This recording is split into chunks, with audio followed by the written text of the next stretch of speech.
Bem-vindos ao Dúvidas Públicas, a entrevista semanal de economia da Renascença que pode ouvir sempre a esta hora e que está disponível em permanência tanto em podcast como em rr.pt.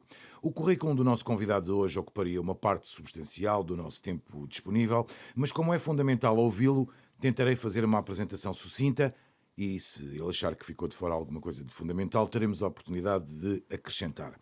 Com um mestrado e doutoramento em Economia na Universidade de Colômbia, era professor catedrático da Faculdade de Economia e Gestão da Universidade Nova de Lisboa até há cerca de um mês, a altura em que se aposentou. Do gosto pela arte e do prazer que esta lhe dá, não conta aposentar-se. É chairman da AIR 351, uma associação para as artes sem fins lucrativos. Foi Ministro das Finanças, Vice-Governador do Banco de Portugal, Vice-Presidente da Fundação de Serralves, Vice-Presidente da Fundação CCB, presidiu a SEDES, ao Conselho Fiscal do Banco Santander Tota e, entre as várias distinções que recebeu, destaco a Gran Cruz da Ordem do Infante. Tem 3 filhos, pelo que percebi, todos a viver lá fora. Lá iremos, daqui a pouco. Por cá, assume ser proprietário de uma pequena quinta que lhe dá algum trabalho. Assume que tem o seu feitio, às vezes mau, que usa quando é necessário e gosta que seja assim. Luís Campos e Cunha é o convidado desta semana do Dúvidas Públicas, uma entrevista que também é conduzida pela Sandra Afonso. E por Arsénio Reis. Agradeço desde já a presença do nosso convidado e passo de imediato Muito obrigado às pelo perguntas. convite. Vivemos um período de estabilidade económica e instabilidade política. O novo Executivo tem condições para levar a legislatura até ao fim ou pode cair já com o Orçamento do Estado? Bom, eu julgo que nós não temos instabilidade política, nós temos instabilidade governativa. Instabilidade política significaria violência nas ruas e coisas desse género, as instituições não estarem a funcionar. Portanto, nós temos apenas uma instabilidade governativa e isso faz parte das democracias. Quanto à durabilidade deste governo, bom, nós ainda nem conhecemos o governo, é um bocadinho difícil de estarmos a fazer previsões. A dúvida é saber provavelmente é se o governo aguenta até dezembro, ou se vai haver nessa altura eleições antecipadas, ou será daqui mais 2 anos. Julgo que mais do que isso as pessoas têm alguma dificuldade.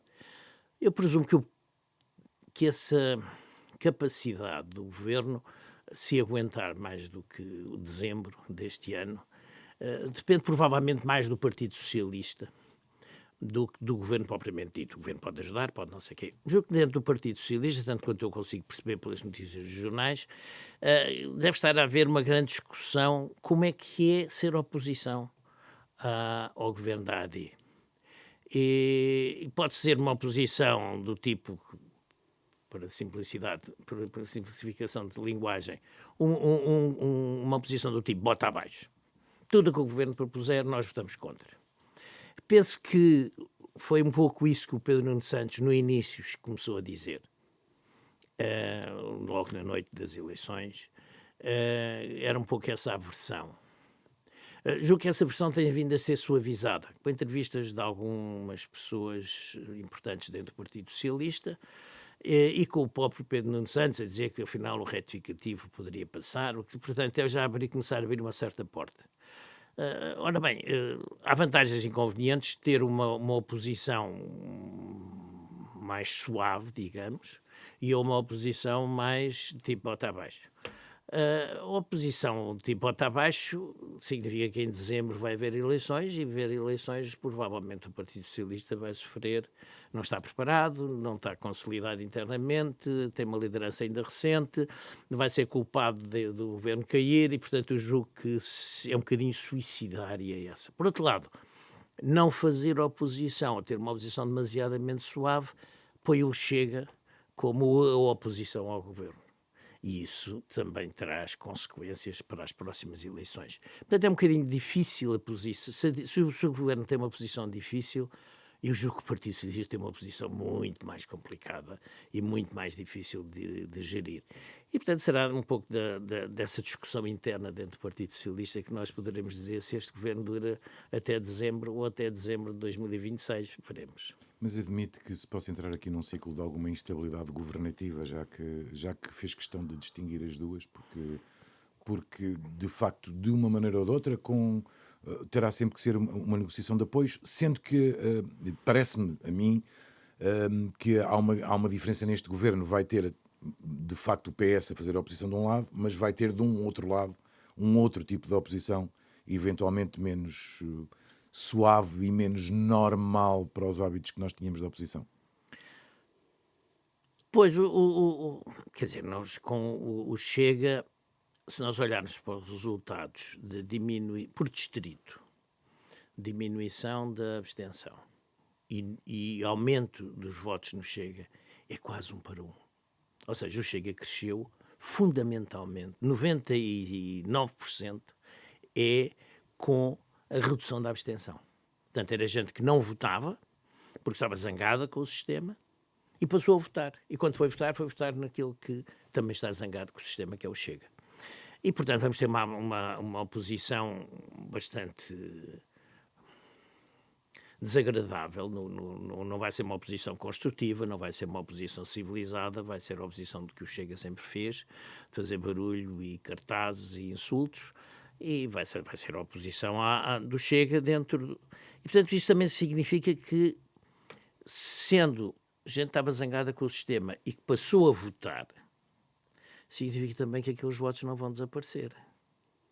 Portanto, aquela ideia que aquilo ao PRD, eu nunca comprei essa, dos anos 80, não tem nada a ver com o PRD. É uma coisa completamente diferente. Até porque o PRD estava no centro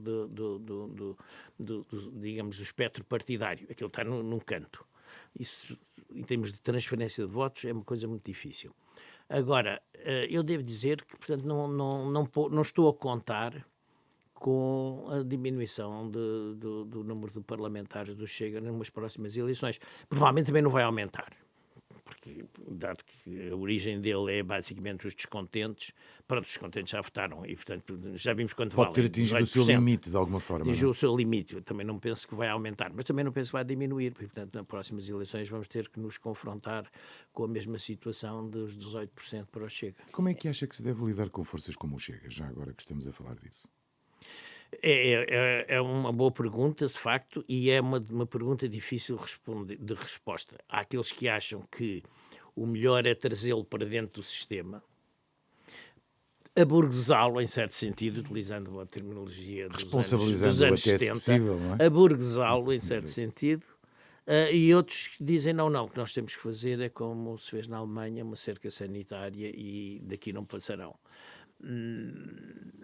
Apesar de tudo, o julgo que o Chega, tirando algumas diatribes que eles têm, e um comportamento social pouco interessante do meu ponto de vista e pouco civilizado, civicamente reprovável, mas tem umas bocas também sobre a imigração e umas bocas sobre mais ou menos racistas. Tirando isso, o resto das outras coisas são coisas banais de um partido radical conservador à direita, mas muitas vezes até são mais parecidas com o Bloco de Esquerda. Veja-se o imposto sobre a banca e mais umas diatribes desse género. Às vezes, em algumas coisas, até são mais parecidos em termos de políticas com o Bloco de Esquerda do que com um partido radical de direita. Portanto, é difícil lidar com um partido instável do ponto de vista das suas propostas. É um partido que tanto quer estar no governo como não quer ministros, depois já não quer acordo parlamentar, mas depois já não quer. Ninguém sabe o que é que eles querem. Quer dizer que é melhor a cerca sanitária? E, portanto, eu não gosto nada de cercas, mas acho que não lhe ligar muito é a melhor política.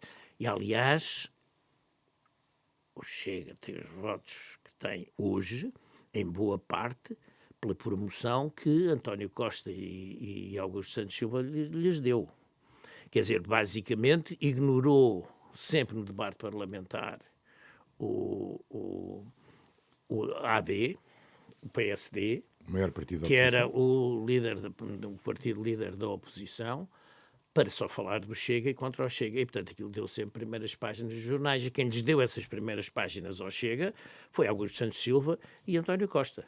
Portanto, aliás, uma coisa parecida aconteceu no tempo do Sócrates. O Sócrates elegeu como líder da oposição o Louçã. E o Sócrates e o Louçã eram bons tribunos, davam boas caixas de primeira página nos jornais e, portanto, ignorou sempre o PSD, que podia fazer as perguntas mais difíceis para responder e, portanto, e o Bloco de Esquerda subiu. O Louçã foi-se embora, o Sócrates foi-se embora e o Bloco de Esquerda reduziu-se à sua insignificância de, não sei, 6 deputados ou o que é. Portanto, Esta normalização da extrema-direita na Europa, devemos assistir a esta ascensão dos populismos agora com as europeias? eu julgo que não vai nada mudar, os europeus estão à porta, nada vai mudar e é natural que, infelizmente, é possível que isso aconteça ao nível europeu também. A guerra na Ucrânia também tem dividido muitos, e tem dividido a extrema-direita. Apesar de tudo, Chega a estar do lado certo nesse aspecto, mas, pelo menos é o que diz, pode mudar de ideias entretanto, mas e os italianos também, mas há outra extrema-direita que está ao lado do Putin. Aliás, o Putin não, nem sei se pode chamar de extrema-direita, é um indivíduo, é o chefe de uma quadrilha. Mas, portanto, acha que é previsível que haja crescimento desses fenómenos nas próximas eleições europeias? É provável que possa haver, mas não tenho alguma dificuldade em saber o que é que se passa país a país e, portanto, ao nível europeu o que é que se vai passar, mas não me admiro que possa haver um ressurgimento outra vez de uma extrema-direita que estava um bocadinho mais, digamos, no congelador nas últimas eleições. Continuando ainda na questão mais política, digamos assim, Marcelo Rebelo de Sousa terá pedido a Luís Montenegro especial cuidado com quatro pastas na formação do próximo governo. Negócios estrangeiros, defesa, justiça e administração interna. O que é que conclui deste pedido que terá sido feito? E já agora se partilha destas preocupações nestas áreas, repito, defesa, justiça, negócios estrangeiros e administração interna?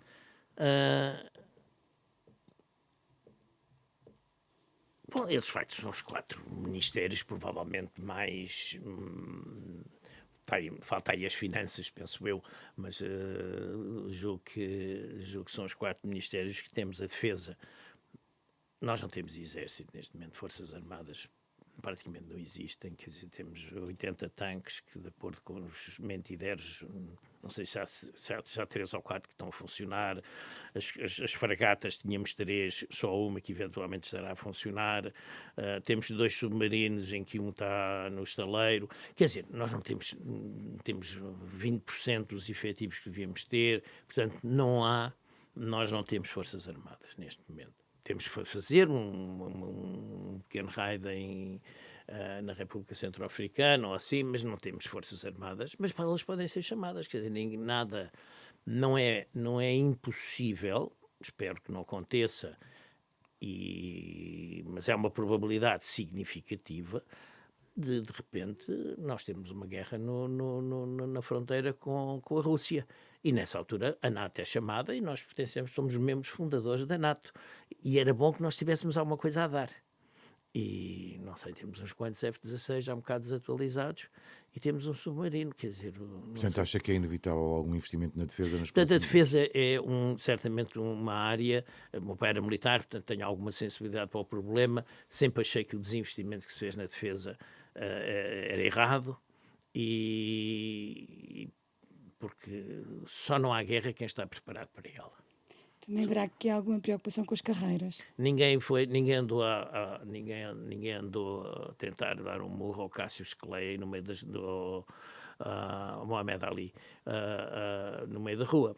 Porquê? Porque ele estava preparado para repostar e, portanto, depois a justiça. A justiça, nós percebemos, nós temos uma justiça das mais independentes do mundo. E é bom que assim continue, mas também percebemos que não é nem para nós, nem para o visado, 10 anos sem Sócrates ser julgado. Quer dizer, há alguma coisa de muito errado. Eu não sou especialista, não sei, mas há procedimentos que, aliás, alguns deles me parecem meio absurdos, que não são cumpridos, estão na lei, depois não são cumpridos. Não percebo. Não consigo honestamente perceber o que é que se passa ali. Mas também não é a minha área, portanto não quero... Mas é certamente um problema grave e importante. Aproveitando estar a falar de justiça, pode depois ir aos outros 2 pontos, mas aproveitando, acha que é hoje em dia, enfim, perigosa, ou como é que avalia, no fundo, a relação que existe? Acabamos de ter um governo que caiu por uma questão que tem a ver com processos que nós ainda não temos noção, o governo da Madeira muito semelhante. Como é que avalia hoje em dia a relação entre a justiça e a política? Bom, a justiça e a política, contrariamente ao que se costuma dizer, a justiça e a política, quer dizer, a justiça faz parte de toda a sociedade e a política faz parte de toda a sociedade e, portanto, as duas estão sempre em contacto. Tal como a economia também tem a ver com a justiça, a economia também tem a ver com a política, como é evidente. Não é que eu acho que os juízes mandem neste país, mas também não acho que os políticos devem mandar na justiça. São áreas independentes, mas que entram em permanente contacto, como é evidente, e nós vemos isso todos os dias, ou quase todos os dias, todas as semanas, provavelmente. Além disso, há um outro aspecto que eu já que estamos a falar de justiça, que eu gostaria de salientar. O bom investimento internacional quer um país em que a justiça funcione.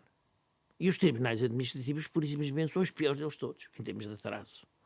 Há meia dúzia de dias li que foi finalmente resolvido um caso que estava com 29 anos ou 27 anos, já a pessoa tinha morrido, o advogado tinha morrido, e finalmente deram razão ao senhor ao fim de 20 e tal anos. Isto não pode acontecer. O que é que acontece? Os bons investidores têm medo num país como nós, custos de contexto insuportáveis para muitos deles, e, pelo contrário, atrai o mau investidor. Os vigaristas gostam de um país em que a justiça não funciona. E, portanto, nós temos aqui aquilo que nós chamamos de adverse selection, a seleção adversa, que é verem os maus e afastar os bons. E, portanto, é bom que a justiça funcione. É importante, até do ponto de vista económico, que a justiça funcione. E isso passa por feituras de leis que são confusas, que são feitas muitas vezes em cima do joelho. A qualidade das leis, independentemente do que é que lá está dentro, a qualidade das leis é má, é confusa, põe nos juízes a decisão da interpretação da lei, e porque ela não é clara. Portanto, acho que é uma área particularmente importante. Não sei, os outros eram negócios estrangeiros e administração interna. Bom, os negócios estrangeiros, a posição de Portugal no mundo é relativamente clara nesse aspecto, e há um consenso geral sobre o papel de Portugal na NATO, na União Europeia, nas Nações Unidas, e, portanto, e também o peso de Portugal ao nível mundial é insignificante. Temos algumas personalidades, como é o caso de Guterres, eventualmente um dia António Costa, mas, quer dizer, neste momento temos algumas personalidades, temos tido, em termos gerais, pessoas muito portugueses de relevo em posições internacionais, e isso tem sido consensual entre os vários partidos. Julgo que aí, embora eu pense que é importante ter uma figura respeitável e respeitada a representar o país, é a cara do país, mas não penso que haja assuntos quentes, se quisermos pôr a coisa nesses termos, porque dá este consenso que existe. A administração interna. Bom, a administração interna herdou um presente envenenado, que é aquilo que nós já sabemos do subsídio de risco dado à Polícia Judiciária e não dado às outras forças, incluindo as Forças Armadas. Eles também têm risco, como é evidente. E, portanto, a administração interna vai ter um papel importante, mas isso é mais até eu quase diria que é mais uma questão das finanças do que da administração interna. Estamos a falar de dinheiro. E isso leva-nos para o próximo segmento, que é justamente a economia. E eu perguntava-lhe, ainda recentemente, o Ministro das Finanças, que está de saída, Fernando Medina, garantiu que há margem orçamental para a valorização das carreiras. E eu primeiro começo por lhe perguntar, com esta garantia de Fernando Medina, porquê é que não deixaram estes problemas resolvidos? Se havia margem orçamental, porquê é que é o novo executivo que agora tem que resolver estes problemas? Bom, se calhar foi uma simpatia da parte do Partido Socialista para com a AD, não faço ideia, tenho quase de ideia que tenho que perguntar, tenho que convidar aqui os ministros respectivos, ou ex-ministros, ou quase ex-ministros, para responder a essa pergunta. Não sei, nem percebo muito bem porque é que se deu a uma polícia e não se dá às outras. E segundo, que este ser que é simpático, a Polícia Judiciária, acho feio. Não estou a dizer que eles não merecem, não faço ideia. Estou apenas a perguntar porquê só há polícia judiciária e depois não se dar às outras, não percebo. Mas, de qualquer modo, em certo sentido, não há profissão nenhuma que não tenha riscos. Até um professor pode levar uma sova de um aluno, quer dizer, e, portanto, isso pode acontecer a qualquer profissão, tem os seus riscos. Enfim, eu julgo que o que é importante era que este governo, que obviamente tem que tomar um conjunto de medidas populares, e urgente, e isso custa dinheiro, era bom também que pensasse que tem de manter as contas públicas equilibradas. E tem que reduzir impostos. Quer dizer, o grande entrave. Porque é que Portugal está... Hoje saiu a previsão do Banco de Portugal, 2%, e as pessoas ficaram nos comentários muito satisfeitas e tal. Mas 2% é uma miséria, quer dizer, não é nada de especial, isto não altera nada. É melhor 2% do que zero, como é evidente. Mas porquê é que Portugal não está a crescer 4 ou 5 ou 6? Essa é que é a pergunta. Nós temos condições para isso. O que é que falta? Bem, nós temos que ter um conjunto de medidas liberalizadoras, nomeadamente na área fiscal. Acha que é execuível os 3,4% que estão na base da proposta eleitoral da AD? Não tenho nenhum modelo, nem isso significaria. Mas eu não sei se que isso é possível. É. Agora, para se chegar lá, temos que ter medidas do lado do Estado. Temos que pôr uma administração pública a funcionar, que está totalmente descapitalizada. Temos que ter processos burocráticos desburocratizados, mais rápidos, claros e rápidos. E temos que ter, não se pode ter o IRS, os impostos, especialmente os impostos diretos, os níveis em que está. Quer dizer, enquanto a Irlanda tem um IRC de 12,5%, se não me falha a memória, nós temos 30 e tal. É também uma das propostas da Não é AD, possível a descida do termos IRC. de investimento internacional de vulto com... Se quiser podemos falar sobre isto, porque é que não há grandes investimentos em Portugal. Houve a Auto Europa e depois disso há pequenas coisas, mas investimento a sério, nós devíamos estar a receber grandes investimentos a todo momento. Nós temos uma população educada. E a prova disso é que não todos a emigrar e são com bons empregos em toda a Europa. Falo com conhecimento de causa, não só para ex-alunos, como familiares. Temos uma população educada. Temos um ambiente, genericamente falando, desde o clima às pessoas, bastante favorável aos estrangeiros. Por que é que não vêm para cá? Estamos longe da guerra.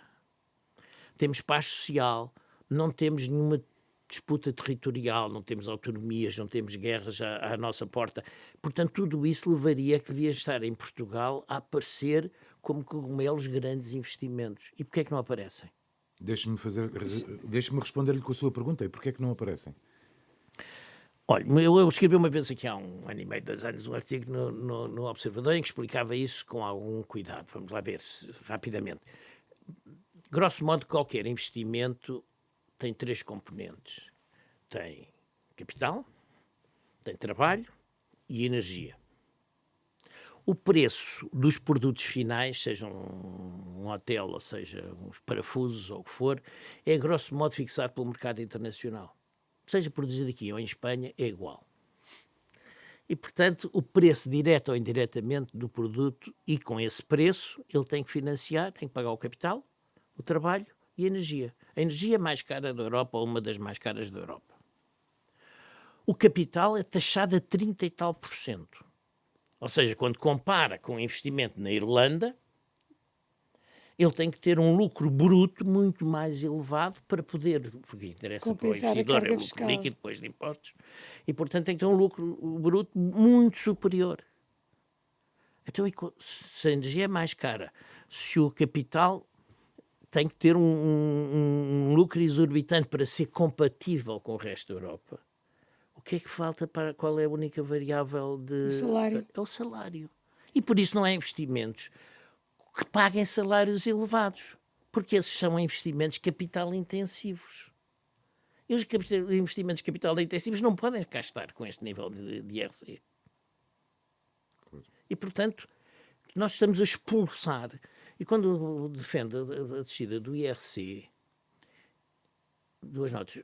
Eu não estou a defender a descida do IRC por causa da EDP ou dos Amorins ou coisa assim. Não é nada disso. É os outros investimentos que gostaria que viessem para cá. Eu quero falar consigo sobre os salários, mas antes disso, só uma pergunta, porque começámos esta entrevista a falar da instabilidade governativa.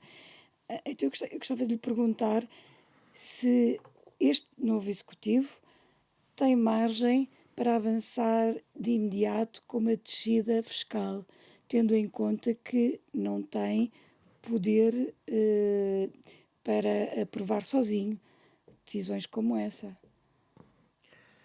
Não é arriscado apresentar já uma descida fiscal? Ouça uma coisa, é de sobrevivência, como eu procurei mostrar. Aliás, eu devo dizer que provavelmente o maior erro do governo de António Costa foi logo no princípio, quando deitou para o lixo um acordo que havia entre José Seguro e Pedro Passos Coelho para reduzir o IRC paulatinamente ao longo dos anos.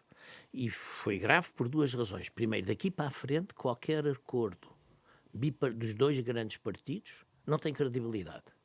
Porque havia, e a primeira coisa que o governo do PS foi deitar aquele acordo para o lixo.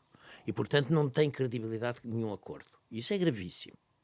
E segundo, porque agora estávamos exatamente com um nível de IRC que seria mais palatável em termos internacionais. Isso quer dizer que deve dar prioridade a qualquer alívio fiscal?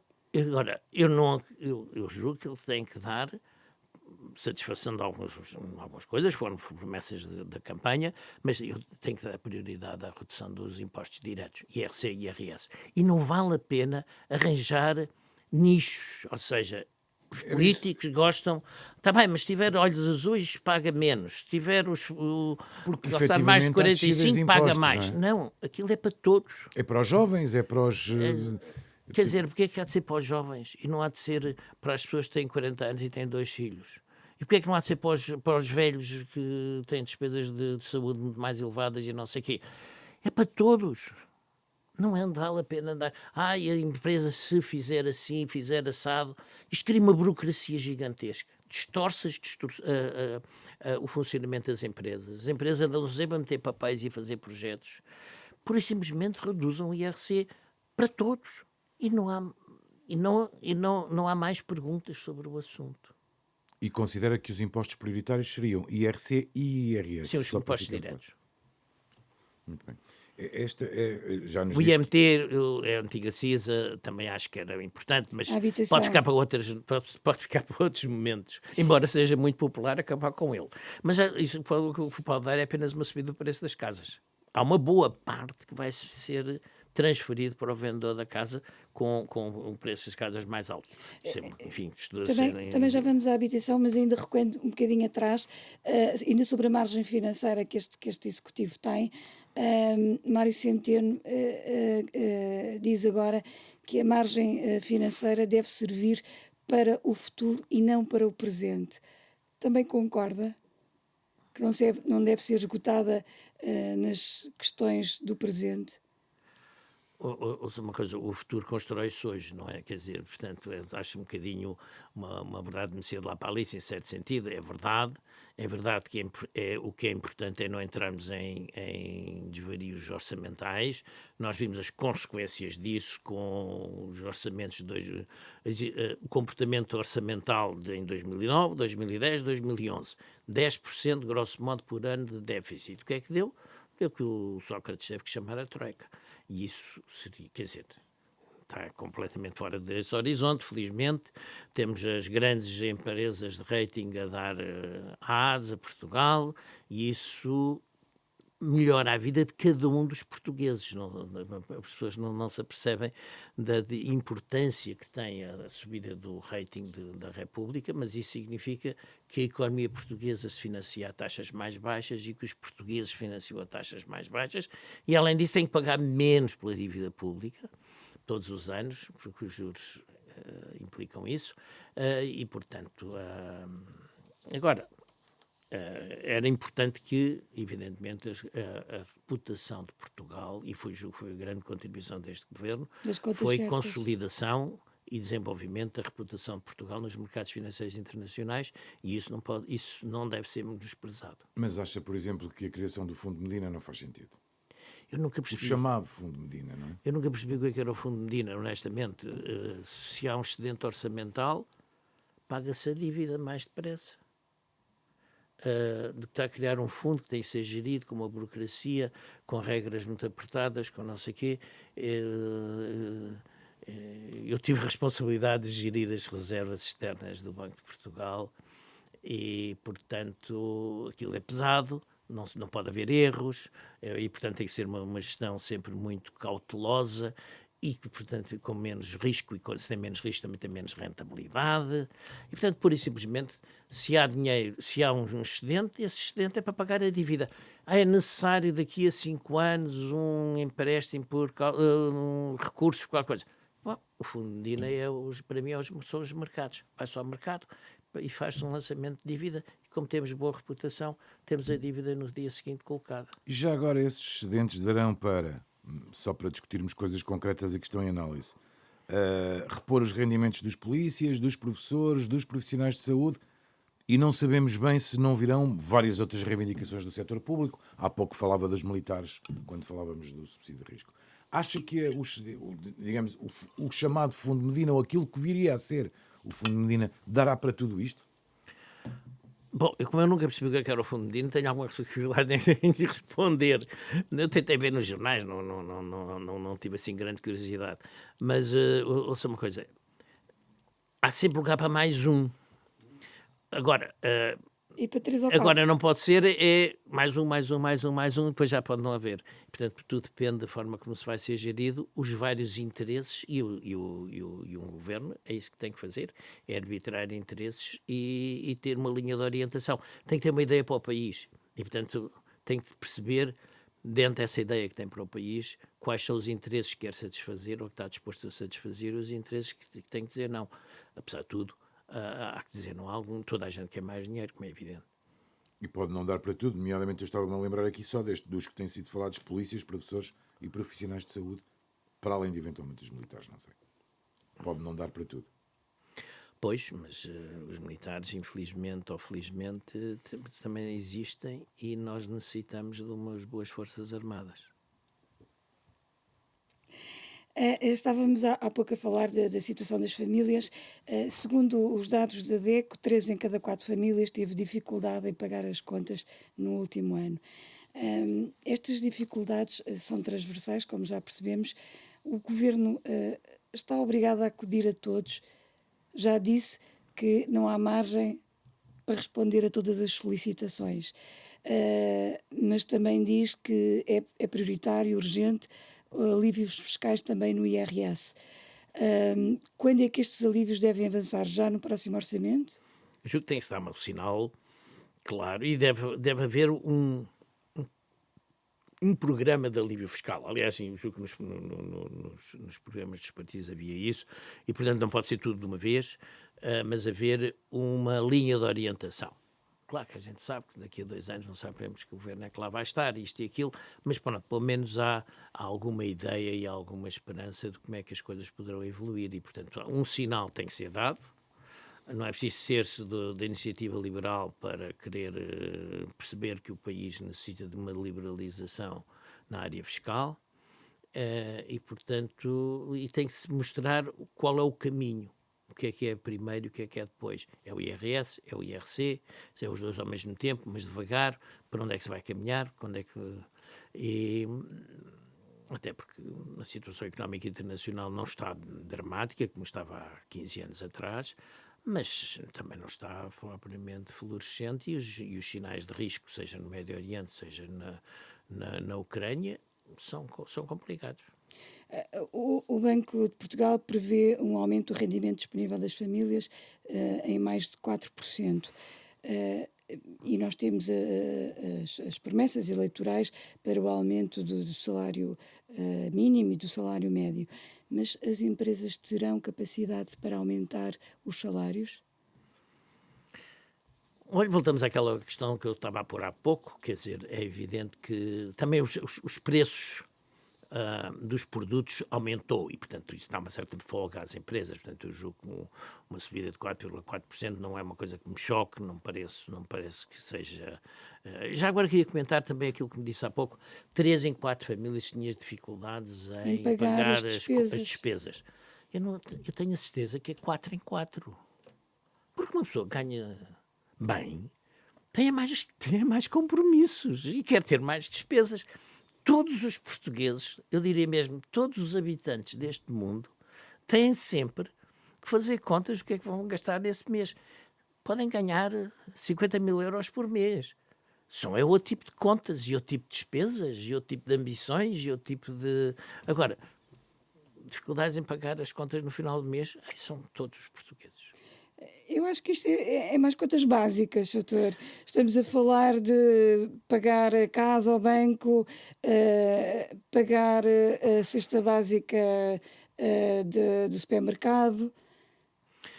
Pois, eu estou convencido certamente que deve ser uma condição desse género. E estou convencido, infelizmente, que é um bocado de vergonha que um país como Portugal ainda haja gente nessa situação com dificuldades de sobrevivência.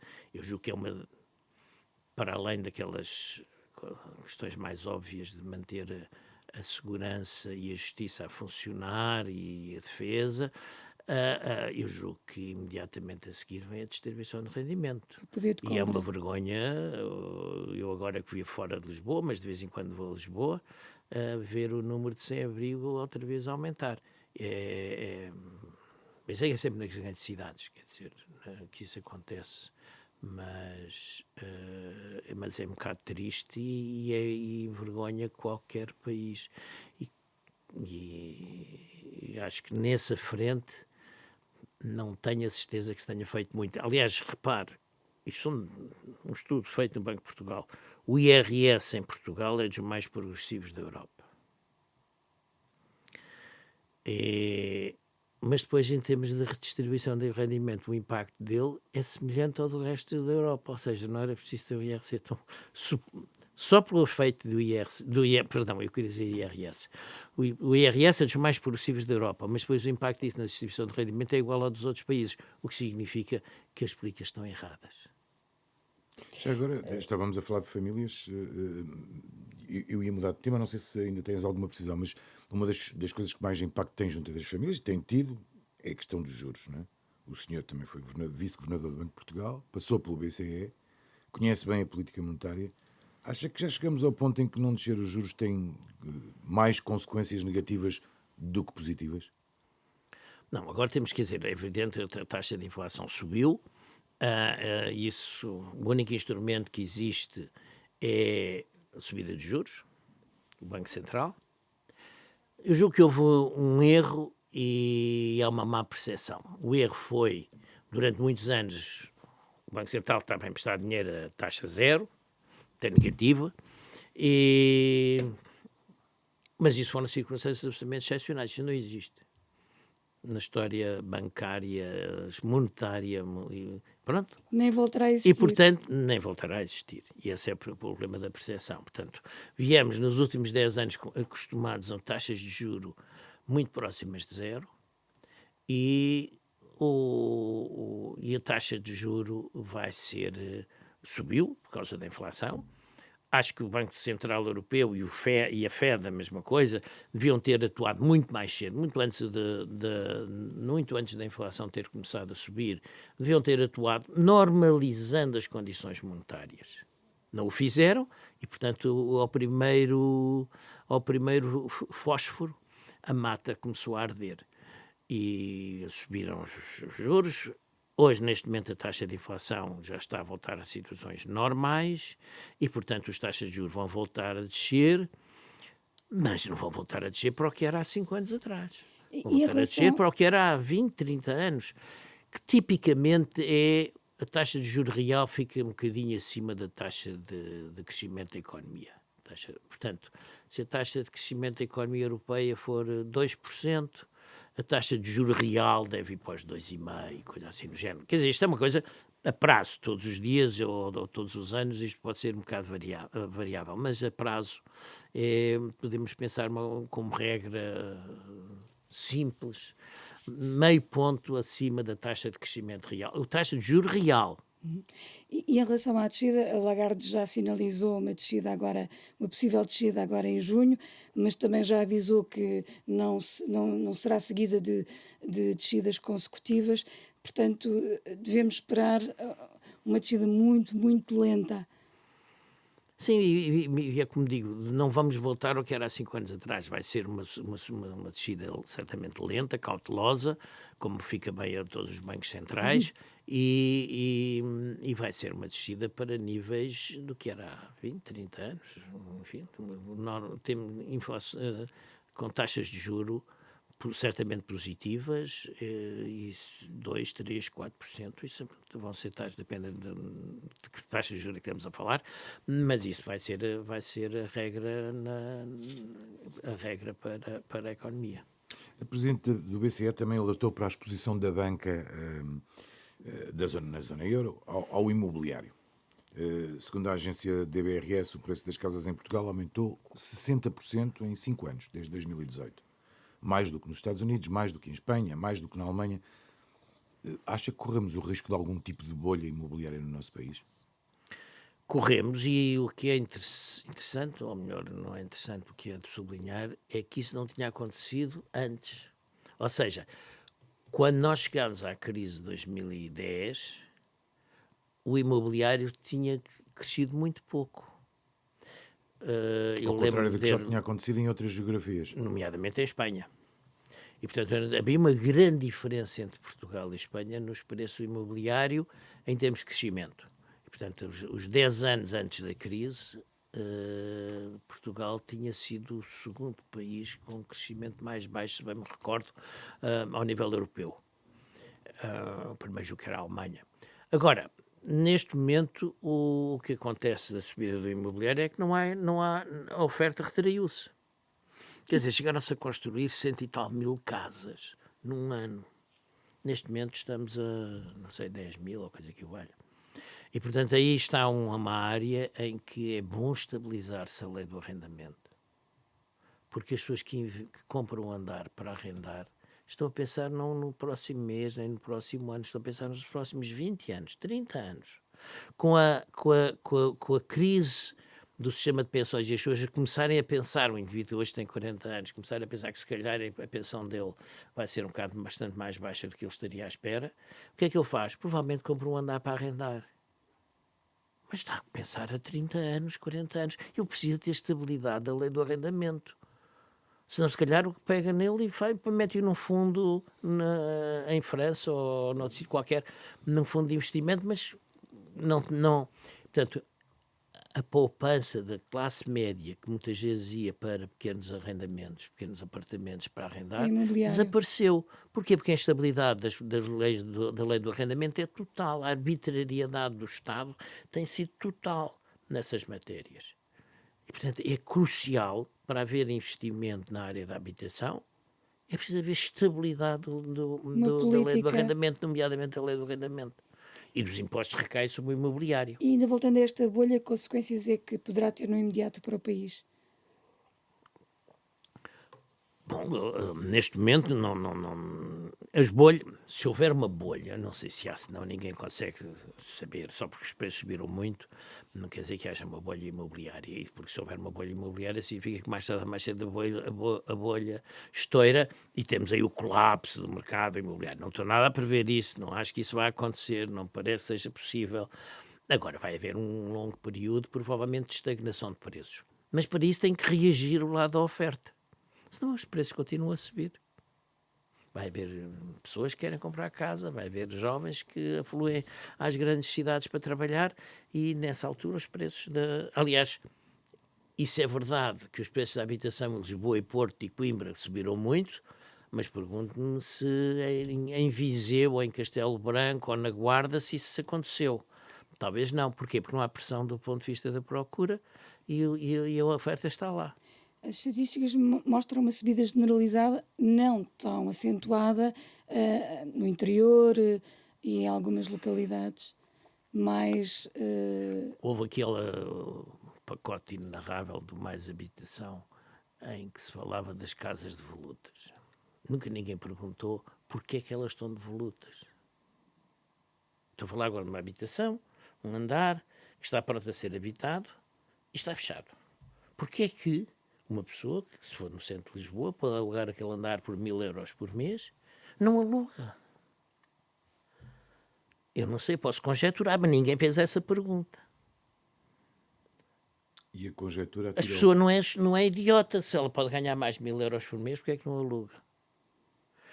Olha, primeiro, a maior parte do imobiliário que não está a ser utilizado está nas mãos do Estado. E, portanto, os prédios devolutos, a maior parte deles, estão na mão dos ministros. A Avenida 5 de Outubro, ali junto à 5 de Outubro, onde era o Ministério da Educação. Saiu de lá, não sei, há 5 anos, ou coisa que o valha. Disseram que aquilo ia para a habitação para estudantes. E, de facto, há ali várias faculdades a 5, 10 minutos a pé. Ainda está na mesma. Porquê é que vão construir novas? Utilizem isso. Sim, o património do Estado tem muito dele que não tem utilização. O património do Estado, não? eu conheço os serviços sociais das Forças Armadas, tem centenas de habitações vazias. E as regras são tão complicadas que eles mesmo que queiram não conseguem pôr aquilo no mercado. Era isso que eu ia dizer, há muitas barreiras à utilização. Mas isso é onde o Estado a meter golos na própria baliza, quer dizer, é o Estado que tem que atuar. Agora,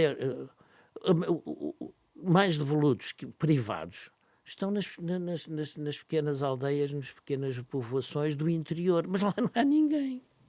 As pessoas gostariam de alugar, não têm, conseguem, é isso.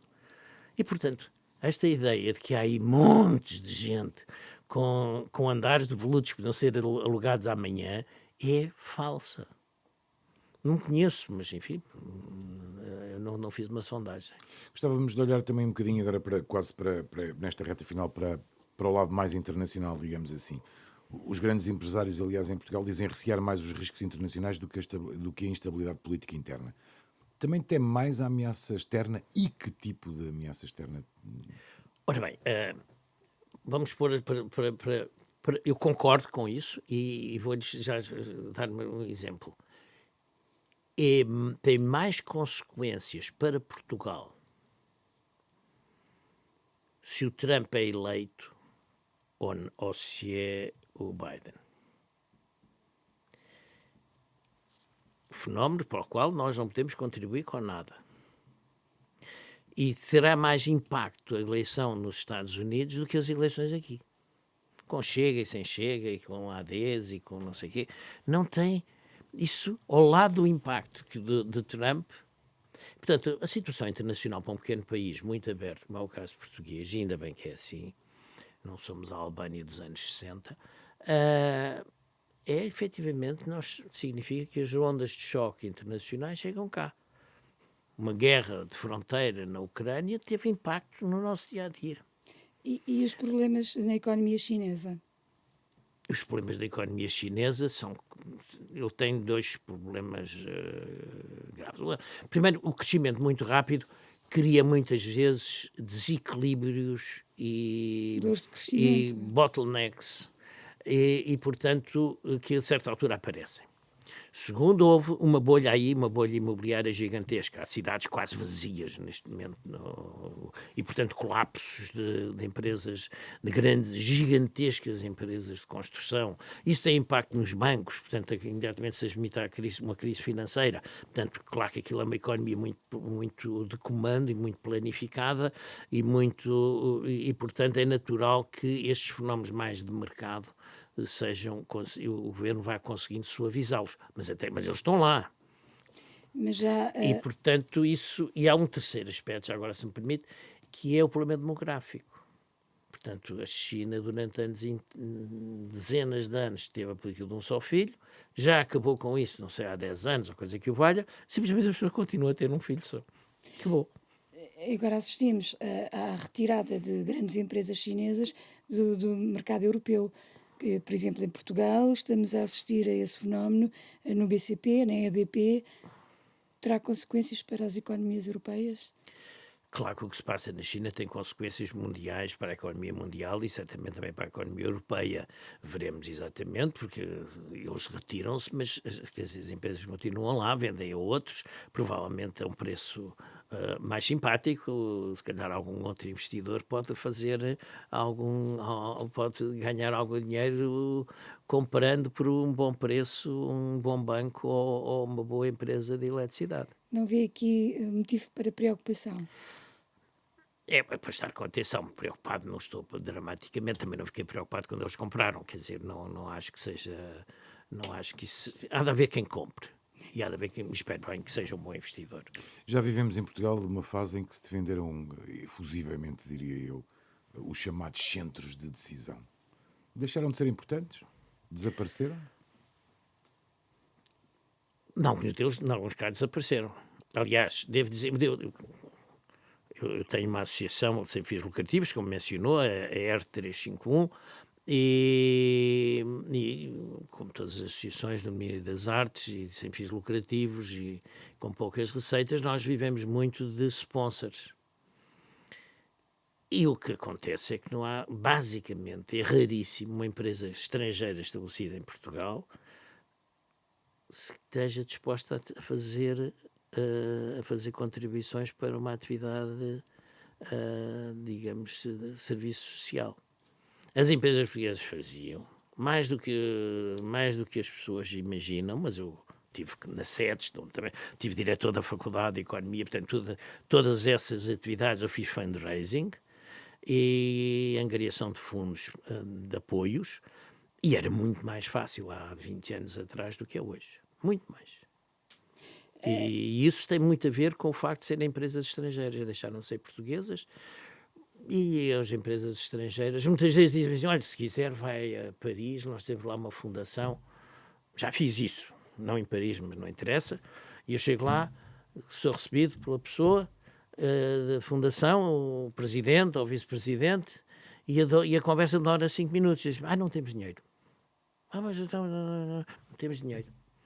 E pronto, eu vim-me embora. Gastei o dinheiro da viagem. Tendo em conta a dimensão de alguns setores da nossa economia, onde é que acha que há espaço para promover fusões e aquisições? Eu não acho que o Estado deve andar a promover isso. Deve facilitar. Porque o Estado não tem que ser, não sabe, não tem a mínima ideia. Pode ser iniciativa privada. Não, claro, e o Estado não deve, por via legislativa e por burocracias, digamos, entravar problemas de fusões e aquisições das várias empresas. Isto é um mercado que determina. Aliás, por exemplo, havia no PS aquela ideia de que vamos expor o dinheiro, poucas empresas, mas mais em determinadas empresas. E quem decide? E como? É os setores mais vibrantes, mais valor acrescentado. O setor maior valor acrescentado, sabem qual é? É o das batatas fritas de pacote. É só valor acrescentado aquilo, praticamente. Há quem quer Portugal como produtor de batatas fritas de pacote. Bom, isto é por causa de algumas ideias feitas. E segundo, que o burocrata ali do Terreiro do Paço é que sabe quais são os setores vibrantes que vão, não sei o quê. Não sabe. Vamos perguntar aos académicos. Os académicos também não sabem. Ninguém adivinha. Quem é que adivinhava há 20 anos os smartphones? Se eu tivesse chegado há 20 anos atrás ali ao Ministério... Ou a inteligência artificial? Ou a inteligência artificial. Se dissesse assim, olha, eu tenho aqui um novo telemóvel, que até vou chamar smartphone, que tem internet, tem isto, tem aquilo, posso ver filmes. O burocrata que é que ia dizer? Este gajo é tontinho, mandava-me embora. Isto aparece. E é um mercado que termina. Mais nada. Portanto, o burocrata não sabe. A melhor maneira de apoiar as empresas portuguesas é, para todos, diminuir o IRC. Até porque nessa altura vai beneficiar todas aquelas que têm lucro. As que não têm lucro não pagam o IRC. Portanto, quando baixam o IRC, estou a beneficiar todas as empresas que são viáveis e que têm lucro em Portugal. E isso é bom, porque significa que elas podem crescer mais. Já agora, porque diz que o mercado tem que resolver e no fundo, os empresários terão que ser eles a decidir, nomeadamente a este nível que a Sandra estava a perguntar, de fusões, de aquisições, de crescimento, no fundo. Que avaliação é que faz da nossa classe empresarial em Portugal? Uma coisa que a especial é aquela que temos. Portanto, não vale a pena...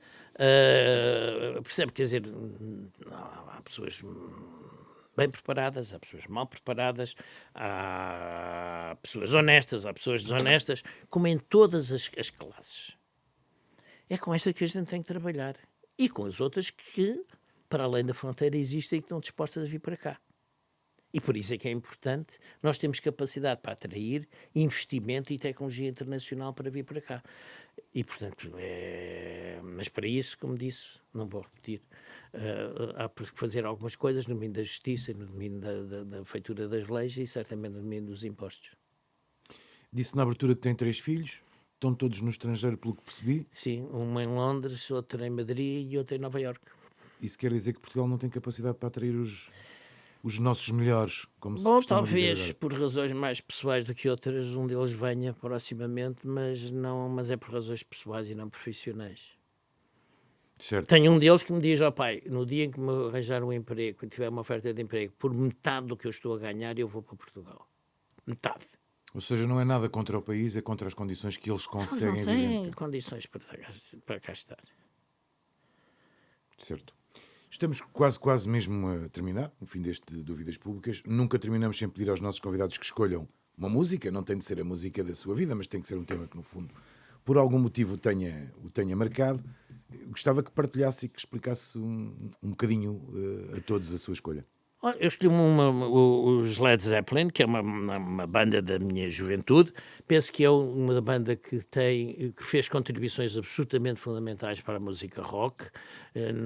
Por volta de 1970, a música rock explodiu em termos de qualidade e quantidade. E é mesmo 1970, 69 a 71, aqueles 2 anos são fundamentais. E os Led Zeppelin estiveram lá. Mas temos gente como o Jimi Hendrix, Janis Joplin, coisas fantásticas, os Doors, fizeram coisas absolutamente, os Deep Purple, os Traffic, enfim, não vou aqui agora... E portanto escolhi os Led Zeppelin, penso que é uma banda que foi precursora de muitas outras coisas, do hard rock, não é que eles sejam hard rock, não são, mas são rock a sério, vivido. E depois eu gostaria de ter escolhido o Stairway to Heaven, que foi classificado aqui há uns anos por uma organização dessa de críticos. Isto vale o que vale. Não lhe atribuo grande valor, mas de qualquer modo com uma melhor música de rock de sempre. Pronto, fala o que vale. Mas era uma música que começa com uma coisa muito, muito suave, quase uma balada, e depois começa o rock dos Led Zeppelin. É uma composição genial e acho que é comumente aceito que é de facto uma composição. Eu julgo que é uma composição que é um bocadinho o tempo que estamos a viver. Tivemos um período longo, apesar de tudo, com algumas instabilidades aqui e acolá, e agora, de repente, temos umas eleições que ninguém estava à espera destes resultados, e, portanto, tínhamos aqui. Mas não, é uma música muito longa, portanto, escolheu a Immigrant Song. É um tema que nós não falámos, e é um tema que a esquerda acha que quem quer falar de imigração é racista e xenófobo e deixa a discussão de imigração apenas para os xenófobos e para os racistas. E quando nós temos que receber quem chegar aqui, seja do Nepal ou seja de Paris, temos que os receber e saber receber, e para isso temos que criar condições para tal. Não quero nem escravos do Nepal, nem só gente rica de Paris. Eu gostaria de receber bem todos. E para isso a gente devia discutir pausadamente, entre as pessoas que não são xenófonas nem racistas, o problema da imigração, que tem problemas, obviamente. Led Zeppelin, a escolha de Luís Campos e Cunha, o convidado deste Dúvidas Públicas, a quem, obviamente, agradeço a presença. O programa de hoje contou com o cuidado técnico de Rui Campos, sonoplastia de João Campelo, a imagem de Beatriz Pereira. Regressamos na próxima semana. Até para a semana.